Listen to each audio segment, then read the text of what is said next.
उत्तर पूर्व में लंबे समय से रह रहे हिंदी और अंग्रेजी के साहित्यकार उदय भानु पांडे उपस्थित हैं। उनकी उपस्थिति का लाभ लेते हुए हम उनकी हालिया लिखी कहानी कुंजे कफस स्वयं उनकी ही आवाज़ में सुनते हैं। आप प्रभावी, रोचक और विषय को पूर्णतः समेटती कहानियों के लिए जाने जाते हैं। स्वागत है उदय भानु पांडे जी। कुंजे कफस। जब हम टैक्सी से उतरे, रोहित का नौकर जुगनू गेट पर खड़ा मिला।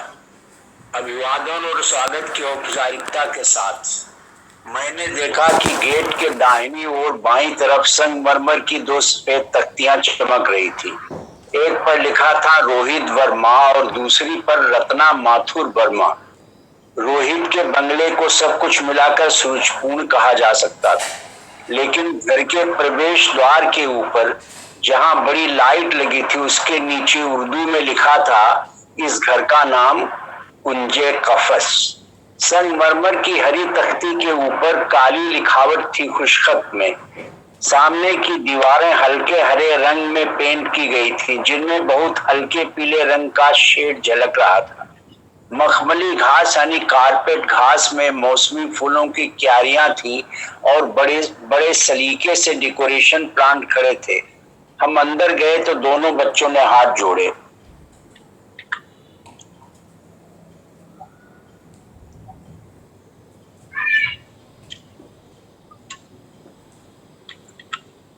घर की पहली मंजिल में केवल 5 कमरे थे और ऊपर पूरे 8। पीछे सेवकाले में 2 कमरे थे, जिनकी बांस की बनी सीमेंट प्लास्टर दीवारों पर टीन की चादरें थी। नौकरों के गुसलखाने एकदम पीछे। जब हम बैठ गए, रत्ना भाभी नमूदार हुई। देवर जी कौशिकी जी को क्यों नहीं लाए? वो आती तो एक और फेमिनिस्ट का साथ मिलता। अब 2 लोग मिलकर मुझ बेचारी पर भारी पड़ेंगे। रत्ना भाभी ने जैसे जंग का ऐलान सा कर दिया हो। मैं समझ रहा था कि इस बात में रत्ना खानदानी माथुरों वाली नफासत का प्रदर्शन कर रही थी। बहुत मुबारकबाद भाभी साहिबा, घर देखकर तबीयत खुश होगी। बस ये कौतुक न समझ सका कि हरा रंग और घर का नामकरण भी अरबी फारसी में ये कैसा कौतुक है। मैंने बड़े अखलाक से कहा, हाँ, कुछ फिरका परस्त लोग आगे की दीवारें जब टेराकोटा कलर में थी, हमसे शिकायत करते थे कि मारवाड़ी कलर है, क्यों दिया। अब हरे रंग को देकर पूरे घर को पाकिस्तानी जेलखाना कहते हैं। रोहित ने बड़े खिलंदड़े अंदाज में उत्तर दिया। मैंने आगे जोड़ा कि सुंदर घर से यदि लोग ईर्ष्यालु हो उठे तो उन्हें माफ कर दिया जाना चाहिए। मैंने आराध्या को पुकारा, आओ बेटा आराध्या, तुम देखो तो सही कि मैं तुम दोनों के लिए क्या लाया हूं। अब आराध्या और आयुष दोनों आ गए और सकचाते हुए खड़े हो गए। जब 15 साल की बच्ची और 12 साल का उसका भाई दोनों मेरे सामने आए, उनके चेहरों पर वो उल्लास नहीं दिखा जो इस उम्र के बच्चों की स्वाभाविक वृत्ति मानी जाती है। लड़के को मैंने पास खींचा और लखनऊ स्टाइल का चूड़ीदार और अद्धी का कुर्ता उसके हाथ में थमा दिया। मैंने उसे दुलराते हुए कहा, इसके साथ वो टोपी भी है जो लखनऊ के नवाब या छैला बाबू लोग पहनते थे। कुर्ते की बाहों में धोबी चुन्नट भी डाल देगा। किसी कव्वाली पार्टी में पहनने का काम आएगा ये ड्रेस। आयुष ने शुक्रिया अंकल कहकर गिफ्ट पैकेट थाम लिया, लेकिन वो अभी भी थोड़ा सहमा सहमा सा था। उसने ये भी न पूछा कि टोपी कहाँ है। आराध्या के लिए मैंने जरी की साड़ी और ब्लाउज का सेट निकाला और कहा, when you put this dress on, you will look quite a lady। उसने भी धन्यवाद कहा, लेकिन चेहरे पर उदासी लिपटी ही रही। अब रत्ना भाभी ने बच्चों को अंदर बुलाया। वो जब सिटिंग रूम में आ गई, मैंने एक और पैकेट निकाला और उन्हें थमा दिया। भाई साहब, इतने तकल्लुफ की क्या जरूरत थी? इन दिनों माल वाले सीधी डकैती पर उतर आते हैं। असल में इस अर्थव्यवस्था में इंसानी रिश्ते चरमराने लगे हैं। वो बोली और ऐसा लगा कि जो बात वो कह रही थी और जो कहना चाहती थी दोनों एक नहीं थी। थोड़ी देर में जुगनू चाय ले आया। दोनों बच्चे अपने हाथ में मिठाई और नमकीन की प्लेटें थामे हुए थे। मैंने लखनऊ स्वीट हाउस की मिठाइयों का पैकेट आराध्या को थमाया और कहा कि एक टोपी और दुपट्टा मम्मी वाले डिब्बे में है। बिटिया ने पाट में आधा चीनी डालकर चाय को चमकाने की कोशिश की और फिर चाय प्यालों में उड़ेल दी गई।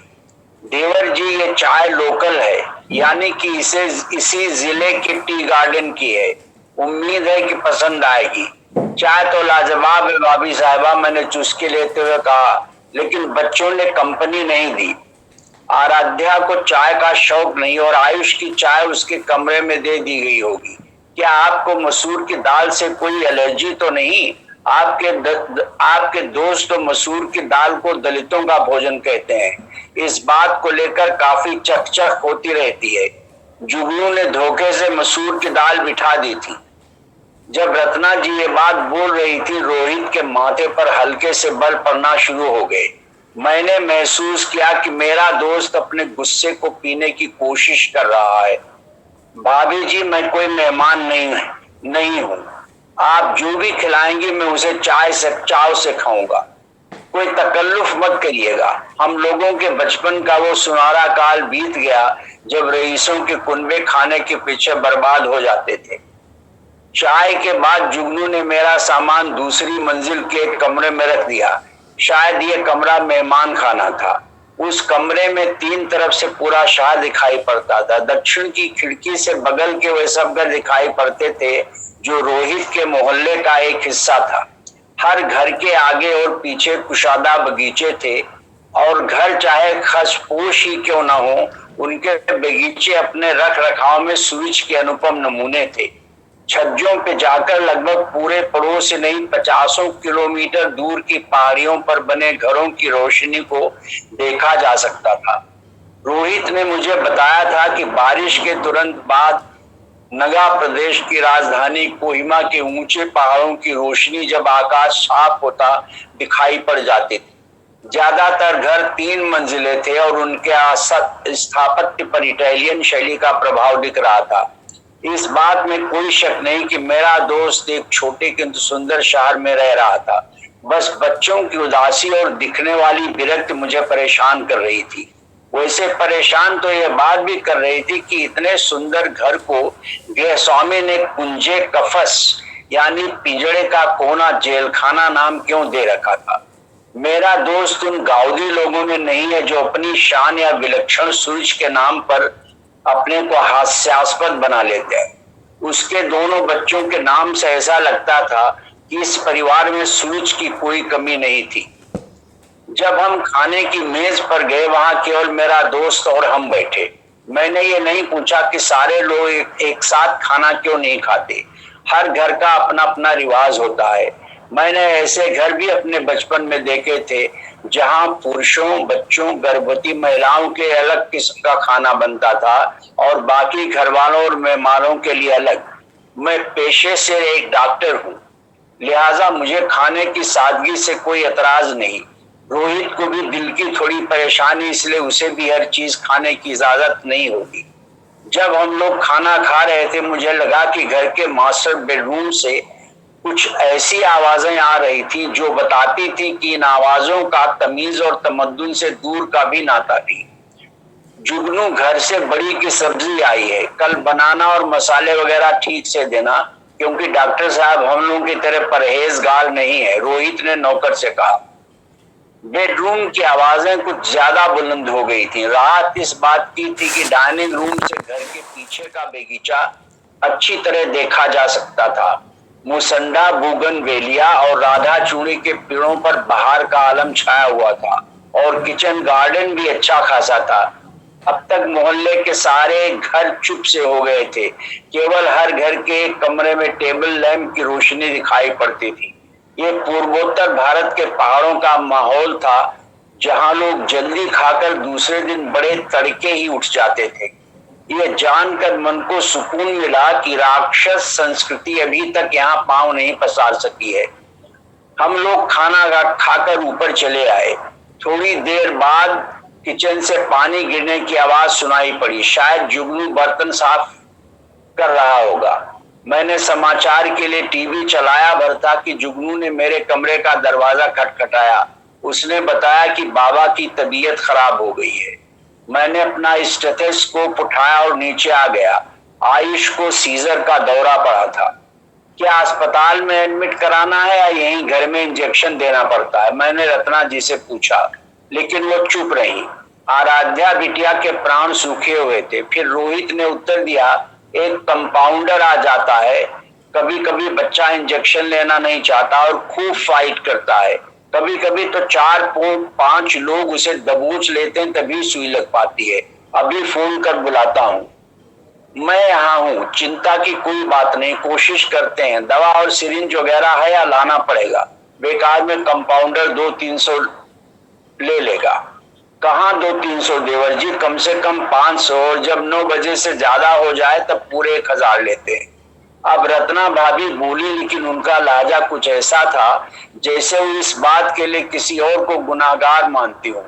गनीमत थी कि कंपोज दवा और सिरिंज घर में थी। मैंने रत्ना जी से कहा, भाभी जी आप तीनों लोग पकड़िएगा, मैं पुश करूंगा। 12 साल के आयुष में बड़ी कुवत थी। जुगनू, रोहित और आराध्या की कड़ी मेहनत के बाद ही मैं इंजेक्शन लगाने में सफल हो सका। अब सारे चेहरे तनाव मुक्त थे। 5 मिनट के अंदर आयुष गहरी नींद सोने लगा। सब लोग खाना खा चुके थे, लेकिन आराध्या का मुंह लटका था। वो केवल 15 साल की थी, किंतु अतिशय स्पर्शकातर। उसके बालों में हल्की सी लहर थी और आंखें बहुत हल्की नीली थी, ऐसी आंखें जैसे चितपावन ब्राह्मणों की होती हैं। उसे देखकर लगा इस घर में सबसे ज्यादा ये बेचारी लड़की ही दुखी है। रोहित ने बताया था कि वो डिप्रेशन और स्किज़ोफ्रेनिया से परेशान रहती है। उसे इस बात की आशंका खाए जा रही थी कि उसकी माँ उसके भाई को ज्यादा मानती है, लेकिन इस बीमारी की जैसी प्रतिक्रिया मैंने आराध्या में देखी थी, उससे लगता है कि वो अपने इकलौते भाई को बहुत प्यार करती है। मैंने अपने अनुभव और सहजवृत्ति से ये महसूस किया कि एक बड़ी बहन अपने भाई के इसी बीमारी को बहुत गंभीरता से ले रही थी। आज नहीं, लेकिन कल मैं आराध्या की काउंसलिंग करूंगा। अब तुम सो जाओ, रोहित ने मुझसे कहा। मरीजों और बीमारी के माहौल से थोड़ा चेंज चाहिए था, लेकिन यहाँ भी वही माहौल। आज मैं नीचे ही सोऊंगा। सीजर के बाद हम लोग को सतर्क रहना पड़ता है। कई बार तो हम सामने और पीछे के दरवाजों को लॉक कर देते हैं। जब बाबा का अटैक जबरदस्त होता है तो वो नींद में अपनी याददाश्त खो बैठता और घर से बाहर निकल जाने की कोशिश करता है। मैं अपने कमरे में चला आया। सोने के पहले यह ख्याल मुझे बार बार परेशान करता रहा कि मेरा दोस्त इस सुंदर जगह के किसी दंड द्वीप में रहता है। सुबह में जल्दी उठ गया। वहां उगते हुए सूरज को देखना एक अद्भुत अनुभव था। पूरब की तरफ जो पहाड़ी थी वो काफी ऊंची थी और उस पर घने जंगल थे। उनकी पृष्ठभूमि से निकलता सूरज सिंदूर से भरे किसी थाल सा लग रहा था। जुगनू एक पात में चाय और भुना काजू लाया। उसने कहा, सर यहाँ बाथरूम में और बाहर भी जितने भी बेसिन हैं, उनमें 2-2 टोंटियां लगी हैं। एक कुएं के पानी की, दूसरी सरकारी सप्लाई वाले पानी की। आप हमेशा दाहिने तरफ वाला टेप खोलिएगा। कल रात सब ठीक से सो पाए ना जुगनू? मैंने पूछा। सब लोग सोए ठीक से, लेकिन 2 बजे के आसपास जब मैं सर के कमरे की तरफ गया तो देखा कि लाइट जल रही है। तब मुझे दरवाजा खटखटाना पड़ा। सर सिर दर्द से छटपटा रहे थे। दवा तो मना है, लेकिन सर को एक पाट चाय पिलाई। इस बार इस जिले के सारे मुवक्किल सर ही के पास आते हैं। खूब कमाई है, लेकिन खाली पैसा किस काम का? हमारे साहब बाबा और बहनी के लिए परेशान रहते हैं। सर क्या चाय में दूध कम या ज्यादा है? नहीं जुगनू, चाय बहुत दुरुस्त है। कल का खाना भी बहुत उम्दा था। नाश्ते के बाद रोहित ने मुझे साथ चलने के लिए कहा। साथ में जुगनू भी था और उसके हाथ में 2 बड़े थैले थे। पहले हम रोहित को डीएम के ऑफिस में छोड़े, फिर बाजार पहुंचे। सबसे पहले जुगनू आलू की दुकान पर गया और 3 किलो आलू और 1 किलो प्याज खरीदा। देसी मार्केट में कई तरह की स्थानीय सब्जियां दिख रही थी और उनके बीच कटहल भी थे। जुगनू ने बताया कि 30 रुपए में एक बड़ा कटहल मिल जाता है, लेकिन घर के 2 पेड़ खूब फले हैं और आज रात में कोफ्ता बनेगा। उसने देसी मुर्गी भी खरीदी और 1 दर्जन अंडे भी। हम बाजार के बीच से गुजर रहे थे। जुगनू गाइड का काम कर रहा था। जब मैंने 3 किलो आलू एक साथ खरीदने का कारण पूछा, उसने बताया कि मालकिन को न केवल आलू खाना पसंद था, बल्कि वो चाहती थी कि किचन कभी भी आलू से खाली न रहे। बिना पूछे उसने परिवार के बारे में कई बातें बताई। उनका सारांश ये था कि घर घर नहीं जबानी जंग का अखाड़ा बना रहता है और बाबा और बहन भी उन्हीं दोनों की नकल में दिन रात तलवार ताने रहते हैं। दीदी फुलवारी में लगे हर फल और सब्जी में उगे फूल और बत्तियों को गिनती रहती है और इसे लेकर मुझे डांट पड़ती है। शहर की है ना, उन्हें नहीं मालूम कि कुछ फूल झड़ जाते और मर भी जाते हैं। मैंने जुगनू से कहा, लेकिन घर के सारे लोग तुम्हें बहुत प्यार करते हैं। अगर तुम यूपी और दिल्ली में जाओ तो तुम वहां से फौरन भाग आओगे। वहां तो नौकरों को काम करा कर अधमरा कर देते हैं लोग। घर वापस आकर मैंने आयुष का ब्लड प्रेशर लिया, सब नॉर्मल था। आज भाई बहन ने स्कूल से छुट्टी ले रखी थी। बेटे का चेहरा पस्त और लुटा पिटा दिख रहा था। आराध्या कुछ डरी सहमी दिखी। मैंने कहा, बिटिया थोड़ी चाय मिल जाती तो अच्छा होता। जरूर चाहता जी, और उसने जुगनू को बुलाया। चाय बनाओ जुगनू दादा, सबके लिए। दीदी आज सब्जी बाजार में अगस्त और जिमीकंद के फूल जूड़ी मिल गया, ले आया हूँ। क्या चाय के साथ पकौड़ियां बना दूं या शाम को? रत्ना भाभी थोड़ी देर चुप रही, फिर बोली, तू ज्यादा उस्तादी मत दिखाया कर। 12 बज रहे, अगर पकौड़ियां खा ली तो भूख मर जाएगी ना। जब जुगनू चला गया, भाभी बोली, ये साला बहुत बोलता है। वैसे असम में नौकरों को लोग सर पर चढ़ जाने की ढील दे देते हैं। मामा, जुगनू दादा ने तो कोई गुस्ताखी नहीं की, आप क्यों लताड़ने लगी बेचारे को? बिटिया ने बड़ी शाइस्तगी के साथ अपना प्रोटेस्ट दर्ज कराया। देखते हैं देवर जी, बच्चों के ऊपर भी यहाँ के माहौल का असर होने लगा है। खिलाइए, पिलाइए, पालिए, पोसिए और मोटी तनख्वाह भी दीजिए और ऊपर से उनकी चापलूसी भी कीजिए। रत्ना जी ने कड़कती आवाज में अपना तर्क दिया। आप बच्चों से बात करिए, मैं चौके में जा रही हूँ, कहीं ये कमबख्त खाने का कबाड़ा न कर दे। जब घर की मालकिन चली गई, मैं बच्चों से मुखातिब हुआ। दोनों बच्चे मुझे एकदम मासूमियत से लबरेज दिखे। आराध्या सीमा से अधिक संवेदनशील और स्पर्श कातर दिखी और आयुष उग्र और आत्मश्लाघा से लबरेज। आज बेटा आप तो इसलिए स्कूल नहीं गए कि तबीयत खराब थी, लेकिन आपकी दीदी क्यों ना गई? जब मेरी तबीयत बिगड़ती है, दीदी बुरी तरह अपसेट हो जाती है। ये पापा की तरह सेंटिमेंटल फूल है। अरे एक बीमार है तो दूसरे को क्यों इतना परेशान होना चाहिए? मैंने देखा कि बिटिया के तेवर बदले हुए थे। मैंने आयुष को पुचकारा, बेटे आपको यह बात समझनी चाहिए कि आपकी दीदी अपसेट इसीलिए होती हैं कि आप बीमार हो गए हैं। ये तो खुश होने की बात है। कभी पश्चिम के लोगों ने भावना को पूरी तरह से नकार दिया था, अब ये महसूस करने लगे हैं कि सेंटिमेंटल फूल जैसा जुमला बेमानी है। आप लोग सौभाग्यशाली हैं कि परिवार में इतना प्रेम है, और ये बीमारी खाली उन लोगों को होती है जो बहुत दिमागी और बड़े व्यक्तित्व के स्वामी होते हैं। जैसे आयुष का अंदाज संदेह से भरा लगा, जैसे जूलियस सीजर, नेपोलियन, ओथेलो। कुछ लोग जिनकी इच्छा शक्ति जबरदस्त होती है, इस बीमारी को जीत लेते हैं। चाचा जी, एक बात से हम दोनों लोग हैरान परेशान रहते हैं, बस मम्मी और पापा की जुबानें 1 मिनट के लिए भी बंद नहीं होती। दोनों एक साथ बोले। खासकर मम्मा की जुबान तो खंजर की तरह चलती है। इस बार आराध्या बोली, मुझे ऐसा लगता है कि मेरे पापा और माँ दोनों प्राणी 2 अलग अलग ग्रहों से आए हुए हैं। वो मुस्कुराई, लेकिन उसके चेहरे का हर कोना उदासी और विषाद से भरा दिख रहा था। मुझे लगा ये बच्ची कदम कदम पर दुख झेल रही है। बेटी, किस बात को लेकर तकरार होती मुझे बताओ। मैं तुम्हारे बाप के सगे भाई जैसा हूँ। दोनों के वैल्यूज, मूल्यबोध एकदम अलग है।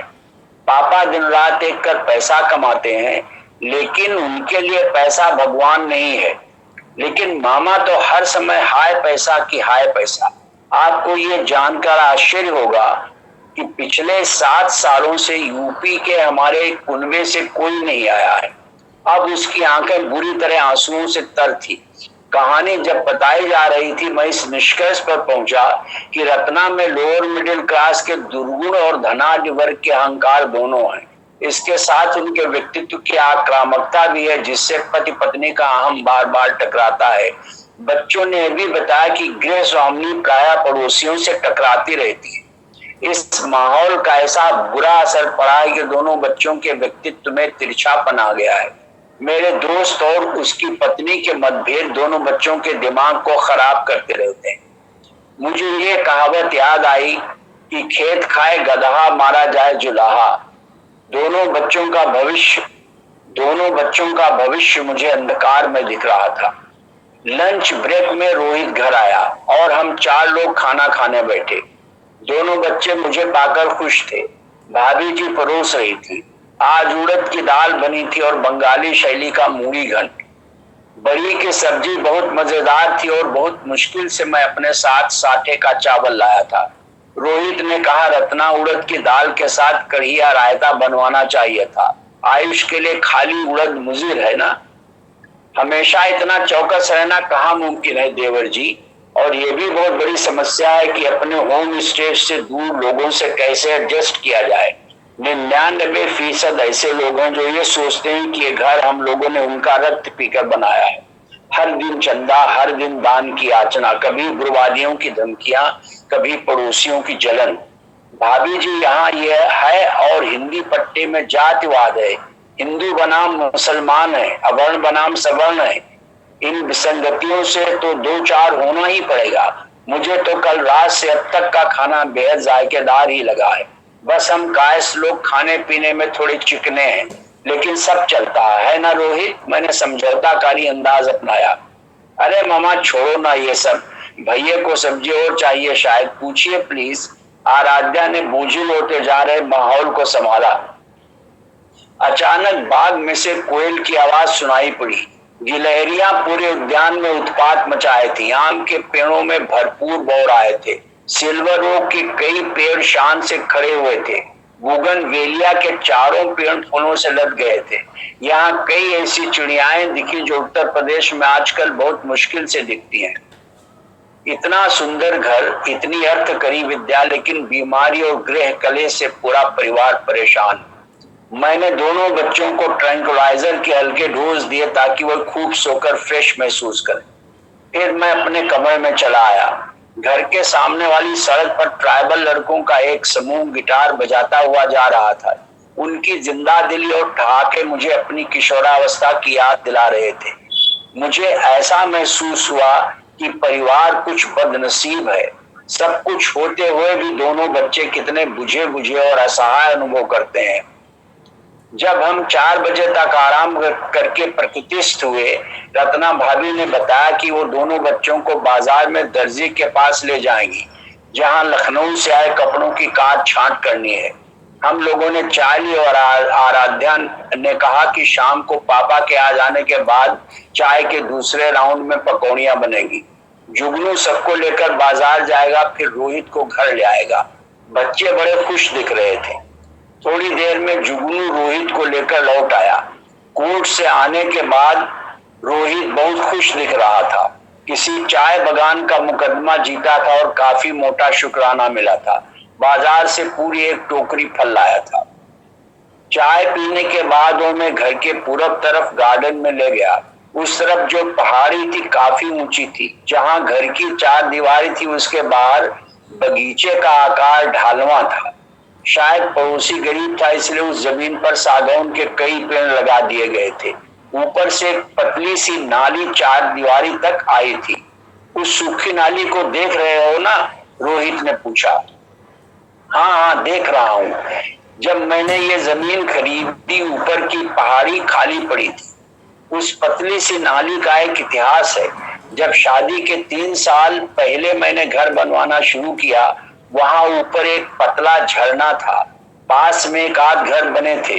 मुझे उस झरने से एक अजीब अनुरक्ति थी।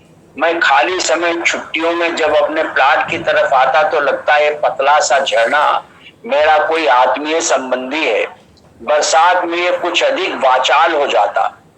मेरे लिए इसे देखना और सुनना एक अभूतपूर्व अनुभव होता। मेरी शादी के बाद उस पहाड़ी पर धनी ट्राइबल लोगों ने नया मोहल्ला बसा लिया। झरना सूख गया। ये कैसा संयोग है कि शादी के साल ही ये सूख गया। जब मैं इधर आता हूं मुझे लगता है कि रत्ना ने इसे सोख कर मार डाला। ये सब सोचना कितना बेतुका लगता है, लेकिन ये सच है। ये औरत जिंदगी की पूरी खूबसूरती को निगल गई। Rohit, you are talking rubbish. लोग वकीलों को सिनिक कहते हैं, लेकिन आज ये समझ पाना मुश्किल है कि तुम शायरों वाली अदा दिखा रहे हो या असली सिनिक हो गए हो। रत्ना भाभी कहती है कि डॉक्टर वकील का गुट बन जाए तो समझो कि मौत का एक ब्रिगेड बन गया। मैंने अपने दोस्त की खिंचाई की, लेकिन मुझे लगा कि उसने झरने के सूखने की जो बात कही उसमें जान है। जब झरने सूख जाएं, समझ लेना चाहिए कि मानव सभ्यता की कोई प्राचीर ढह गई। शाम उतर आई थी। छत से मैंने डूबते सूरज को भी देखा। मुझे ऐसा लगा कि डूबता सूरज निकलते सूरज से अधिक सुंदर है। बादलों के एक आध टुकड़े आसमान में तिर रहे थे। मुझे ऐसा महसूस हुआ कि अब घर में कुछ अधिक शांति है। जुगनू बिलासपुरिया भजन गा रहा था, कैसे शिव का मनाई हो शिव मानत नाही। सूखे हुए झरने का खड़हर वहां से दिख रहा था। देखते हो जुगनू की जिंदा दिली, ये खूब अच्छी तरह बांसुरी बजा लेता है। तुम्हारी भावज के घटियापन और तंग नजरी से परेशान रहता है। जब वो घर में नहीं रहती वो बहुत प्रसन्न रहता है। अभी देखना जैसे लोग लौटेंगे बेचारा मायूसी से गिर जाएगा। मैं पेशे से वकील हूँ और पेशे पर बहुत आरोप लगाए जाते हैं, लेकिन एक बात जान लो, अगर किसी घर के मालिकान का असली रूप देखना है तो उस घर के नौकर नौकरानी की नजर से देखो। कुंजे खबस का मालिक अचानक उदास हो गया। मुझे अपने बचपन के दोस्त की ये उदासी चुभने लगी। कितना खिलंदड़ा था रोहित। तुम्हें तो मालूम है विवेक, मेरी बड़ी भाभी मेरे लिए माँ से बढ़कर है। बड़े दद्दा के ना रहने के बाद मैं उन्हें यहाँ लाना चाह रहा था, लेकिन माँ और बेटे ने मिलकर बगावत कर दी। आयुष अब माँ की जुबान बोलने लगा है। कहता है कि पापा सारे जहां का दर्द आप ही अपने जिगर में रख लेंगे, तब तो भगवान बेकार हो जाएंगे। हम लोग बात कर रहे थे, तभी जुगनू ने आकर कहा, सर क्रो साहब आप दोनों लोगों को याद कर रहे हैं। हम नीचे आए तो अभिनेता डैनी से दिखने वाले ट्राइबल सज्जन सिटिंग रूम में हमारी प्रतीक्षा कर रहे थे। रोहित ने परिचय कराया। मेरे पड़ोसी और दोस्त महाशिव क्रो, एडिशनल चीफ इंजीनियर, और मेरे बचपन के दोस्त और हमवतन डॉक्टर विवेक सक्सेना। आप लोग बहुत गहरे दोस्त होंगे। इतनी दूर से कोई डॉक्टर अपने पेशे का घाटा सहकर अपने दोस्त से मिलने चला आए, क्रो ने कहा। इंजीनियर साहब, पेशे और पैसे के लिए क्या हम लोग अपने इंसानी रिश्ते भुला देने चाहिए? खाना और कमाना तो चलता ही रहता है, और हम लोग एक ऐसे समय में जी रहे हैं जहां रिश्तों की सफलता पूंजी पर टिकी है। मैंने कहा। महाशिव को 55 के आसपास होंगे। पीला रंग जापानियों की तरह, दरमियाना कद और प्रसन्न बदन। उन्होंने पूछा, टेपी कहाँ है? आपकी टेपी बाजार गई है बच्चों के साथ। डॉक्टर साहब ढेर सारे कपड़े लाए हैं सबके लिए, उन्हीं की फिटिंग करवानी है, रोहित ने उत्तर दिया। मुझे लगा कि क्रो साहब कुछ कहना चाह रहे हैं, लेकिन संकोच में। क्या वकील और इंजीनियर को कोई कॉन्फिडेंशियल बात करनी है? मैं उठने लगा। नहीं दादा, कोई कॉन्फिडेंशियल बात नहीं करनी। मैं तो कल रात के समय आप लोगों को खाने के लिए बुलाने आया था। टेपी यानी भाभी जी होती तो ठीक था। वो कहीं ये ना सोचें कि उनके मेहमान को उनसे पूछे बिना कैसे इनवाइट कर लिया। कल तो डीएम साहब ने बुलाया है। डॉक्टर साहब के पिता और डीएम साहब के पिता इलाहाबाद में एक साथ पढ़े हैं। वो बहुत खुश हैं डॉक्टर को यहाँ पाकर। तब समय भाभी से पूछकर ही ठीक करना पड़ेगा, क्रो बोले। क्रो साहब ने चाय के लिए मना कर दिया। जब वो चले गए, रोहित बोला, जब कहीं से कोई निमंत्रण आता है मेरे घर में जरूर झगड़ा होगा। आजकल महंगाई इतनी बढ़ गई है और किसी को चाय या खाने पर बुलाना कितना मुश्किल काम है। ज्यादातर हर परिवार से केवल एक सदस्य जाता है, लेकिन मेरी सहधर्मिणी की जिद है कि मैं कहीं भी अकेले न जाऊं। इसी को लेकर बार बार चकचक मची रहती है। प्रो साहब इसीलिए हिंट दे रहे थे कि भाभी जी को जानना जरूरी है। अब मैं प्रेमचंद की कहानी का पंडित मोटेराम शास्त्री तो नहीं कि पूरे कुनबे को मेजबान के घर बटोर ले आऊं। To say all this is rotten Shem.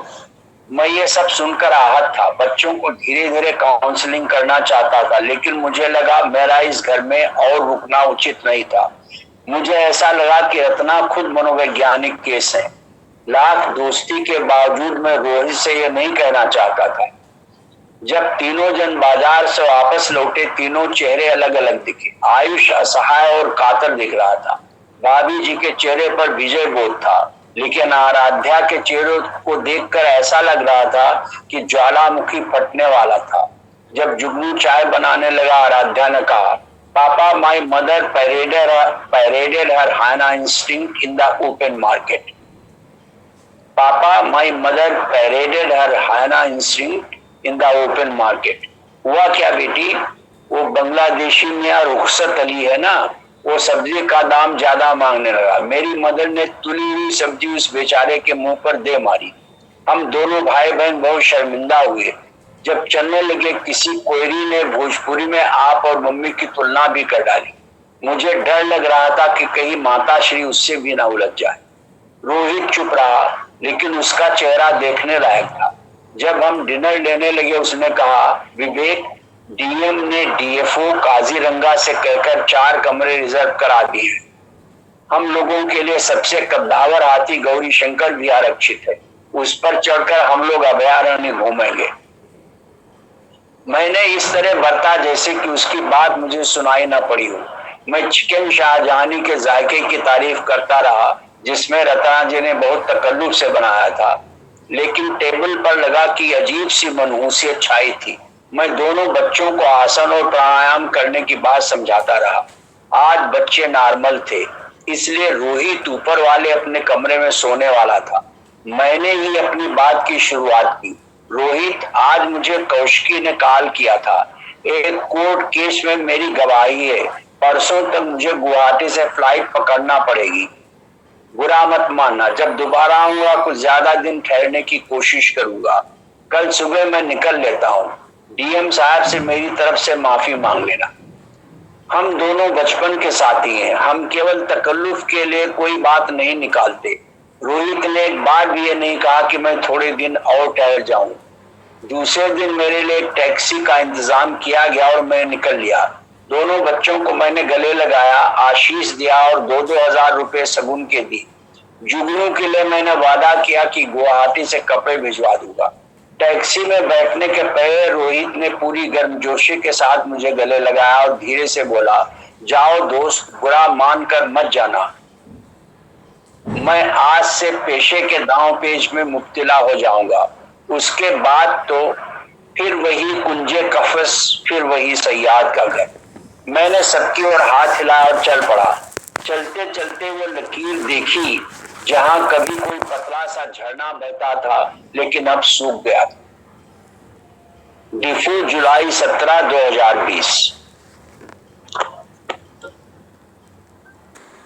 मित्रों, अभी हमने उदय भानु पांडे की कहानी कुंजे कफस का पाठ स्वयं उन्हीं की आवाज़ में सुना। कहानी आप तक कड़ी में आप हमसे यूं ही जुड़े हुए रहें। धन्यवाद।